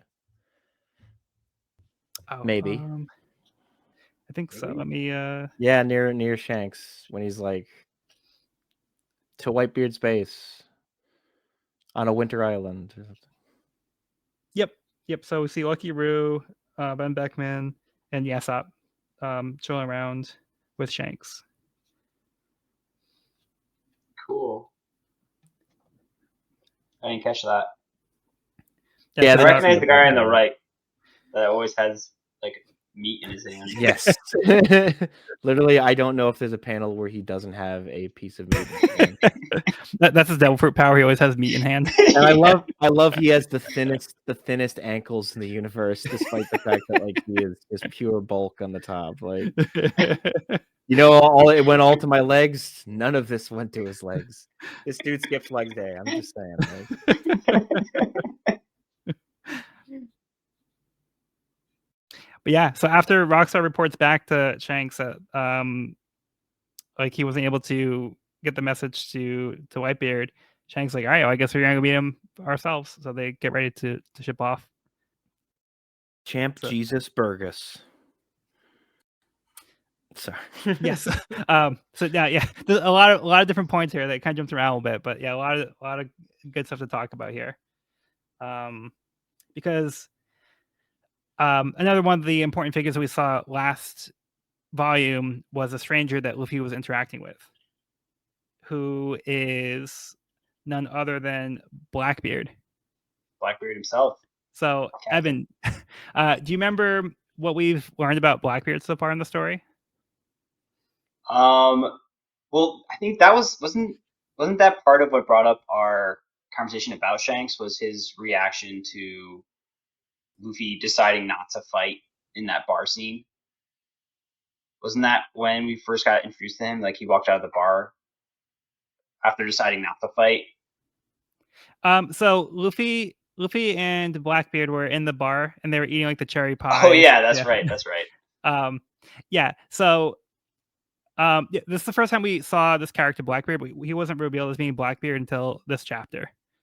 But the name Blackbeard has come up in the story a few times before. But do you remember what it has something to do with Shanks? It has something to do with Shanks and Blackbeard, right? It wasn't Shanks.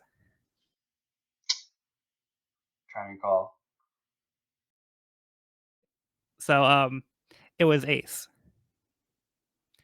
So oh, that's right. Ace was hunting down a member of the Blackbeard crew. Is that right? The Whitebeard crew, formerly. The Whitebeard crew. Mm-hmm. That's right. Yeah. So to give a little refresher, so in Drum Island, there was a pirate named Blackbeard that came to Drum Island and basically caused like a scene and caused Wapol to flee. So there was like a terrible pirate that showed up in the Drum Kingdom and like scared people away, and Wapol kind of just like chickened out and went to see, kind of waited for things to calm down. Ace showed up in Drum Kingdom looking for Blackbeard because he heard that he was over there. So then Ace got there before Luffy did, and he left a message for saying that he's gonna be in Alabasta. So that's when Luffy met up with Ace, and Ace said that he was looking for somebody who had killed a member of the Whitebeard crew. and fled, and that was an unforgivable crime. And yeah, he was part of Ace's division, so Ace felt like it was up to him to bring Blackbeard to justice. And Buggy had mentioned like in this volume as well that like you don't want to mess with anybody on Whitebeard's crew, like he'll never forgive you. Right. So Right. This is a very serious crime. So Ace is actively looking for this person here, Blackbeard. So the person that we saw with Luffy, like he seemed like a likable character. And they had like these interactions, and like he's like, the One Piece is real, like like they're making fun of you and stuff like that. Like, no, I believe in One Piece, and I believe in the Sky Island. Like, follow your dreams. Your dreams. Yeah. So he was like kind of like encouraging Luffy. So he felt like a person that was like a kindred spirit. So now we're kind of getting a sense that maybe there's a darker side to this character that we didn't really get before. True. There's this page where we see the other members of his crew. So do you remember when they were leaving, Luffy and Zoro were leaving with their conversation from Blackbeard, and how he kind of pointed out like there was a line that said that he's not alone. Mm-hmm. So these are all characters that we had seen randomly throughout Jaya. So yep, we got Sickly Man on the sickly horse. So I think this is like such a great way to tie these characters back in, because they just seem like random characters that were kind of building out like Mocktown, like kind of like, oh, look at all these like crazy characters and stuff. But like Van Ogre was the guy who's just like sniping like the seagulls off at sea from the island that nobody believed that he could shoot that far. Burgess was the champion grappler that like Luffy and Zoro were like, oh, we gotta fight him, and now I'm like, no, forget it. And then Doc Q was just like that sickly doctor that gave him the apples that could have been a bad apple. Yeah, I did catch that. I did catch like all this like motley crew coming together, which like you said, I thought that was a nice touch. Because when we were first, like you said, when we were first introduced, it was like this crazy pirate village with all these crazy characters, and it's funny that they turn out to all be on the same crew. Yeah. It's fun. So it's all coming together now. It's all coming together. But then we also get the reveal of this other member that we hadn't seen before, because he was off going to Marijoa. So his character Luffy is making a request to the world government, being like, "Hey, I have this candidate, Blackbeard. He'll make you remember, like in a way that you won't forget." And like they're kind of like, "This is like a no name. Why would we make him a member of the Warlords?" Where the hell did you come from? Yeah. And Luffy's just kind of like, "Oh, we have plans. You'll see." And now Blackbeard's after Luffy. Yep. It's like, all right, now that little runt had a bigger bounty on his head. Now it's worth going after him. So we got Ace after Blackbeard, Blackbeard after Luffy. Yeah, Luffy after Sky Island. Luffy after Sky Island. The one-track mind, Luffy. Yeah. Luffy's head's in the clouds. Wow, that was a lot. Yeah. That was a lot. Yeah, so one character we don't get too much of is Kuma. He's kind of here. He seems pretty quiet. He's just kind of reading the Bible. Kind of doing his own thing. The Christian Bible, just straight up King James, like. I love it. Great. Although there's no cross on it. Could be another Bible. It could be. Hey, there's like a woman with like a halo kind of thing and like wings, like maybe like angel wings. He could be a Mormon. I don't know, man. He's reading the Book of Mormon. Yeah. Yeah. So sorry if I kind of like dominated the conversation. I just feel like there's a lot of like pieces to kind of put together here. No, I appreciate you giving I appreciate you summarizing that, because I didn't put all that together yet. Yeah. Yeah. So these are, again, I think these are details that like if you're reading it for the first time, you might not remember all the little things that happened before, because you don't know what seeds to pick up on. Right. So that's why I kind of wanted to go back and like replant those seeds to make sure like we're connecting those dots, because there have been these connections that were easy to overlook that are going to come into play with this story. So we can see how they're connecting here. Okay. So any other thoughts on this chapter? I think I'm good to move on. Ready to go. Okay, chapter 235, the knockup stream. Nami is upset that Luffy is late, but not to worry. He's back with a cool Hercules beetle. Oh yeah, and he got the gold back too. The Mary has been outfitted with wings and has been converted to the flying version. Luffy returns the gold, thanks the Monkey Mountain Alliance for the help, and hops aboard. Cricket leaves them with the word stating that nobody has proven that El Dorado or Skypiea doesn't exist, and wishes them a grand adventure.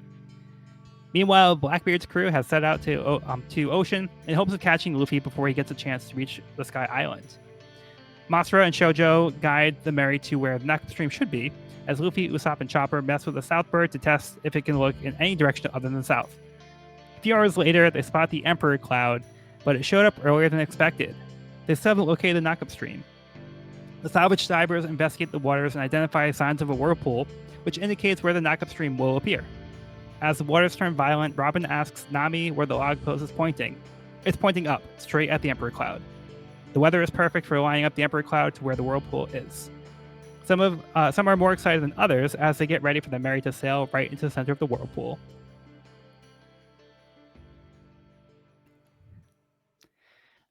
Okay, so after a little detour, we're back to the main story with the Straw Hats, and it kind of picks up and ramps up in excitement with all this going on here.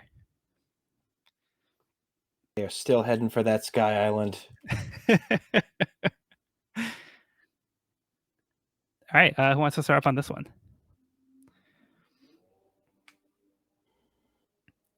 It's a giant whirlpool. So giant that it takes up 2 pages. It's pretty damn big. It looks very cool, like the way it's drawn visually. It's a really cool page.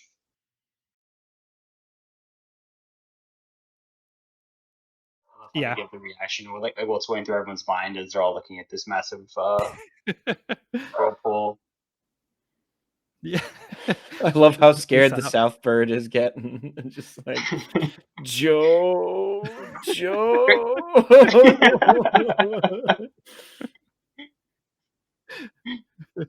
It has to face south or it gets antsy. Then it gets annoyed. Joe!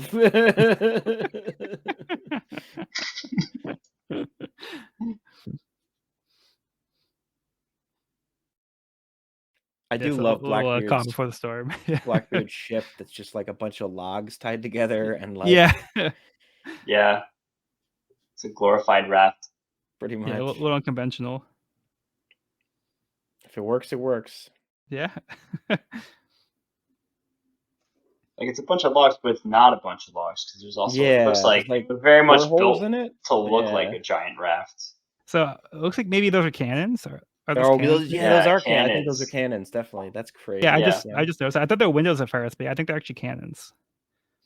Like I feel like they don't care about like having somewhere to sleep. They'd rather have like fighting power. That's probably their priority. Precisely. Yeah, they're on the clock because if they want to try to catch Luffy, they have to try to catch him before he goes up the knockup stream. Mm-hmm. Right after he gets his Hercules beetle. Which I love. That's such a great sell. Like the super detailed drawing of a Hercules beetle. And like a little like dream. I love that. Yeah, like everybody's like panicking that Luffy's not gonna be here in time. Luffy's just kind of goofing off, like chasing bugs and stuff. I don't think he's concerned with the time. Also, we get to see the merry-go flying version. Yeah. It's gotta go Pretty, like a little awesome. rooster mode. Yep. Love it. A pigeon would fly better than a chicken.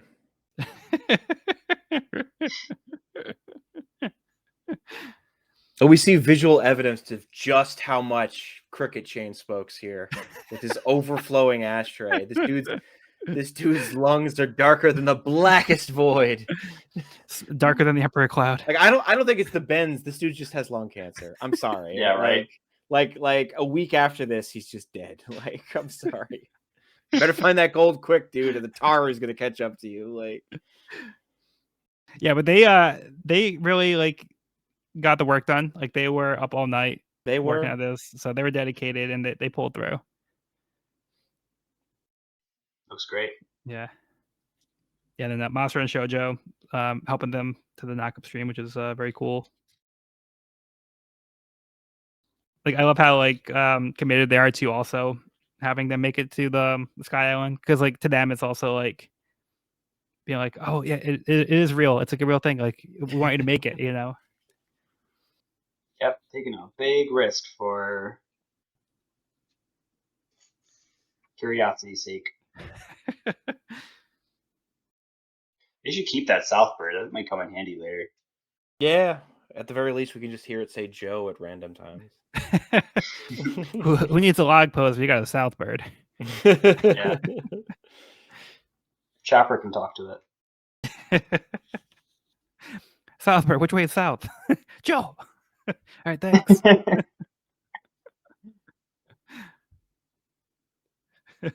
Sanji once again. It'll be all right, Nami. I'll protect you and Robin.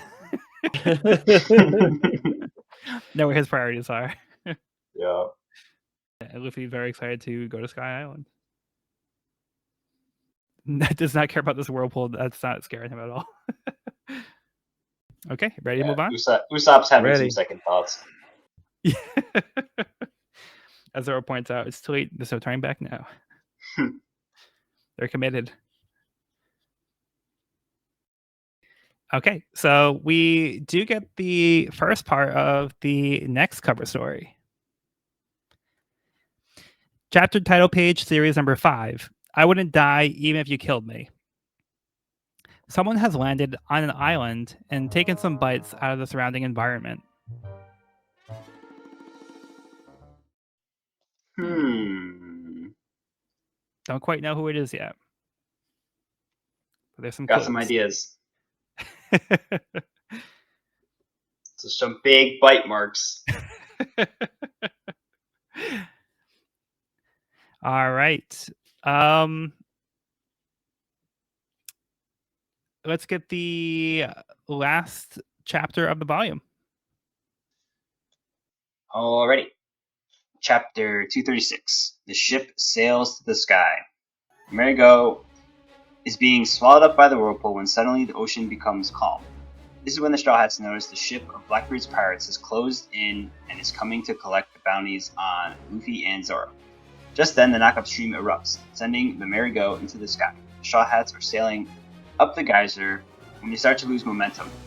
Afraid they will plummet to their peril, Nami comes up with a brilliant plan to hoist the sail and ride the current. This causes the Amerigo to take flight. Amazed, the Straw Hats fly up the geyser, hoping to find Sky Island in the clouds. Or One or the other. it's gonna be one or the other. Oh man. These fools. I love how their clues were like a giant sea monster like falling down. It's like, this isn't looking good, guys. I think we need to act. Yeah, right at the beginning of the chapter, like the sea monster again, like sucked up by the whirlpool, and like Nami, Chopper, and Usopp are like completely freaked out, and like he has like a blank look on his face. He just kind of watches like the sea monster get like sucked into the whirlpool, and then like, all right, thanks guys, like thanks for everything. Thanks for everything. We're good. No reaction to the sea monster fight for its life. Right next to it. Yeah. So good. A dream and a dream, a dream and a dream. Yeah, even your You look so navigator happy. Nami's losing her shit.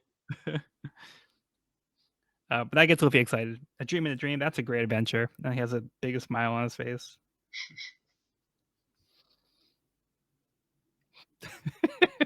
He looks so happy.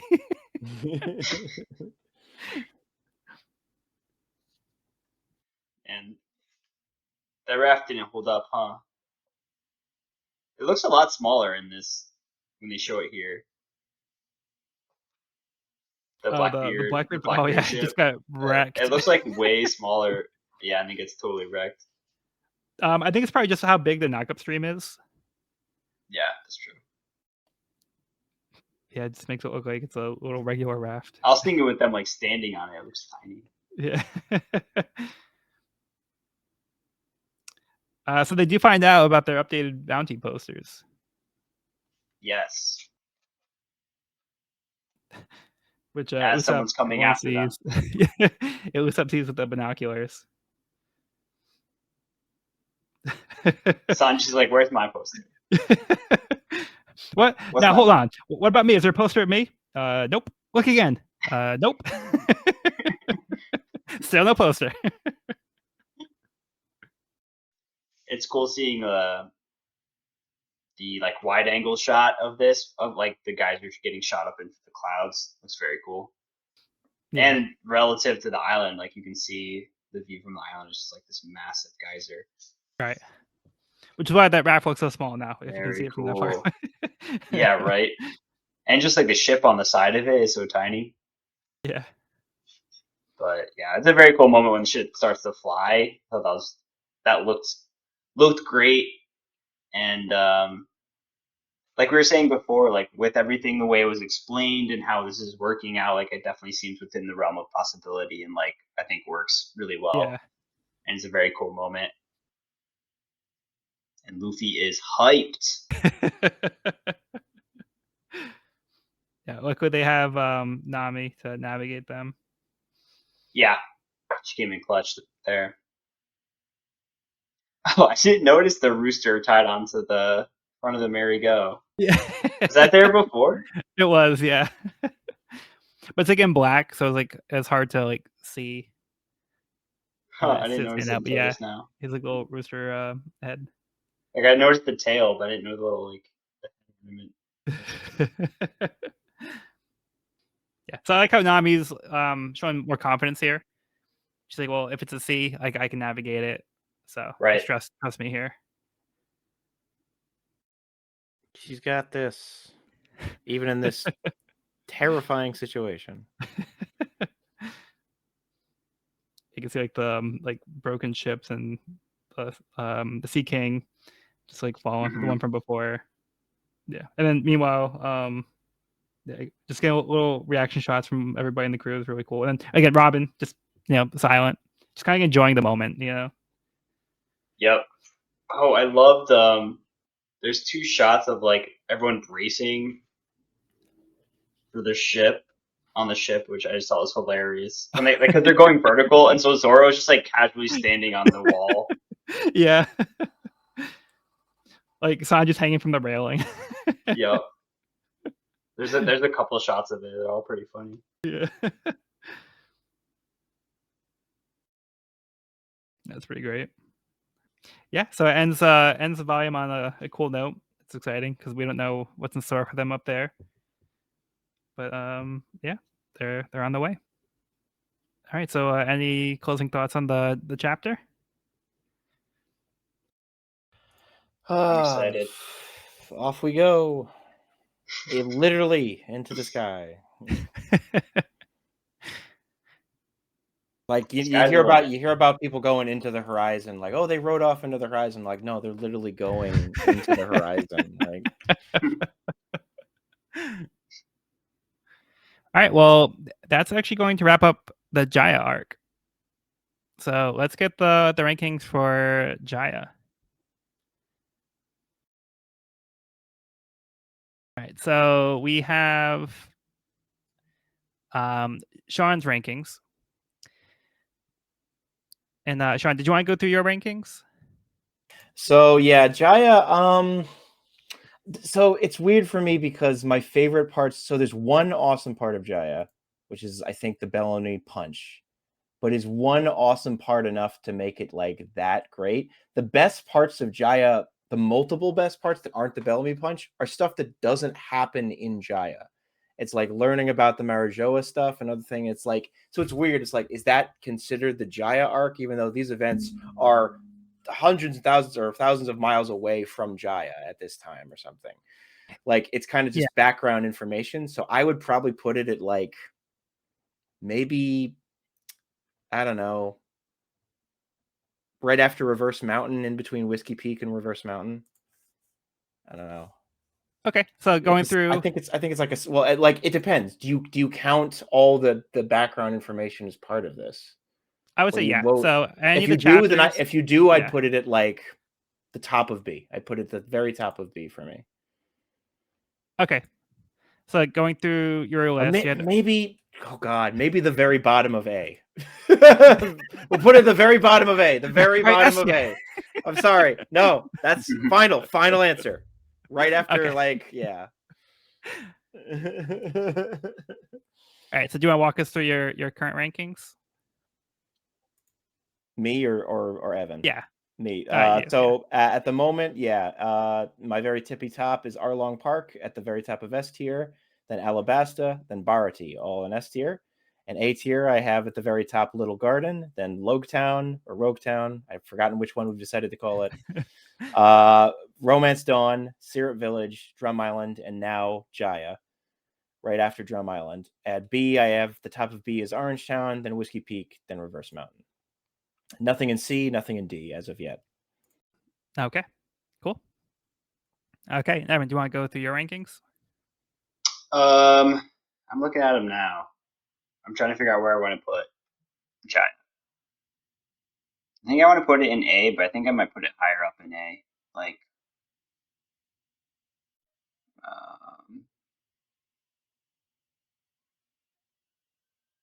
think I might put it in the middle of A, after Logtown, before Romance Dawn. Okay, so like smack dab right in the middle of A? I think so. Is that your final answer? Yeah, final answer. All right, so walk us through. I think like Oda's like really falling into a groove, and I feel like I'm really liking the dynamic of all the characters in the crew, and like I feel like this arc really opened up the world a lot, like big time. Introduced a lot of characters, so we can go middle A. Yeah. All right, cool. Walk us through your current rankings then. Okie doke. So for S tier, I have Alabasta, Arlong, Baratier, and Drum Island. In A tier, it would be Little Garden, Lodgetown, now Jaya, Romance Dawn, Syrup Village. And then in B rank, I'll have Whiskey Peak, Reverse Mountain, and Orangetown. No C, no D. All right, cool. All right. So my current rankings, I had S rank, Alabasta, Arlong Park, Drum Island, Baratier. A rank was Little Garden, Syrup Village, Logtown, Orangetown, Romance Dawn. B rank was Whiskey Peak and Reverse Mountain. I feel like I'm going to have a different answer than both of you. Yeah. So I will put Jaya between Arlong Park and Drum Island. So I love Jaya. Nice. Like this just works for me like on so many levels, and like I mentioned, like the Bellamy payoff is like one of my favorite moments in the entire series. Mm-hmm. But like Jaya as a whole, like I love this whole kind of build up to like Sky Island, and like, you know, is it real? Like, does it exist? And like the whole like dreaming aspect of it, and like the different ideals and like different kinds of pirates. How like there's like now like a group of pirates that are like against like the ideas of like dreaming, and like they're very like kind of like practical. And then there's like more like the idealists who believe in like the adventure and the spirit of adventure, and we kind of see those are the kinds of people that like would be more towards like going after the One Piece. And then like the world building again, those are just kind of squeezed in here, but those are the things I love. Like I love seeing like the little world building stuff. Like just those little tidbits like are enough to make me like super excited like for the world of One Piece as a whole. So I feel like Jaya does a lot to make the world feel bigger, even though like we focus on like a little small island in Jaya. I feel like it kind of like opens doors of the entire world of One Piece in a way that we haven't really seen so far.